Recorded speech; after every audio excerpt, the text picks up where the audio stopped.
Rais wa Jamhuri ya Muungano wa Tanzania Daktari Samia Suluhu Hassan amewashangaa wale wanaohoji ushindi wake wa 97% katika uchaguzi mkuu wa Oktoba 25 ama Oktoba mwaka 2025, akisema kwani wao wanaohoji wa kuona kampeni zinavyokwenda pamoja na maendeleo makubwa ya nchi kote visiwa na bara.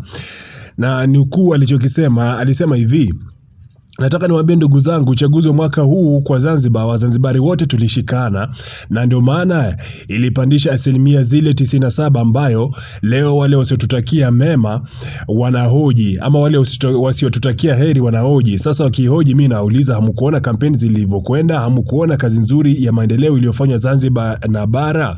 Wanahoji kitu gani? Hawakuona wenzetu walishiwa power?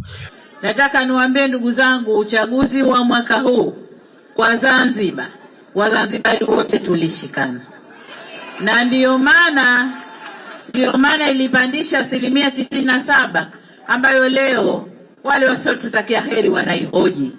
Sasa wakihoji, mimi nawauliza, hamkuona kampeni zilivyokwenda? Hamkuona kazi nzuri ya maendeleo iliyofanywa Zanzibar na bara? Wanahoji kitu gani? Hawakuona kwamba wenzetu waliishiwa? Hii bwana ni hotuba ambayo imewafanya baadhi ya Watanzania kutoa maoni tofauti kuhusiana na asilimia 97 ambayo Rais Samia Suluhu Hassan aliipata katika uchaguzi uliopita, na akawa na maoni mseto. Lakini pia Rais Samia Suluhu Hassan pamoja na hayo aliwasifia sana Wazanzibari na kuwasifia Watanzania pia kiujumla kwa kulinda na kuhakikisha kwamba nchi ina amani na utulivu kabisa.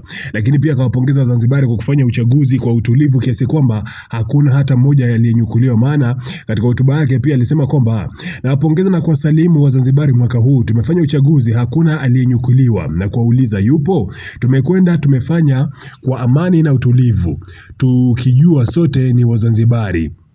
Mwisho wa nukuu alichokisema Rais Samia Suluhu Hassan. Kifupi, hii ni hotuba ambayo ilitolewa tarehe 11 ya Agosti mwaka 2026, wakati Rais Samia Suluhu Hassan alikuwa akihutubia baadhi ya wananchi wa Zanzibari. Lakini kauli ya kusema kwamba hamna hata mmoja aliyenyakuliwa, samahani, sio kunyukuliwa, aliyenyakuliwa, inaonyesha kabisa kwamba anakiri kwamba wapo walionyakuliwa katika upande wa Tanganyika, au sio bana? Yani Tanzania bara, tukiachia mbali ambao wanasema kwamba hamna hata ambaye alinyakuliwa kule Zanzibari. Lakini kwa upande wa Tanganyika wanaamini kwamba wapo wengi sana ambao walipotezwa katika sekeseke la kampeni na pia baada ya uchaguzi mkuu wa mwaka 2025. Nipe maoni yako pale chini kwenye uwanja wa comment.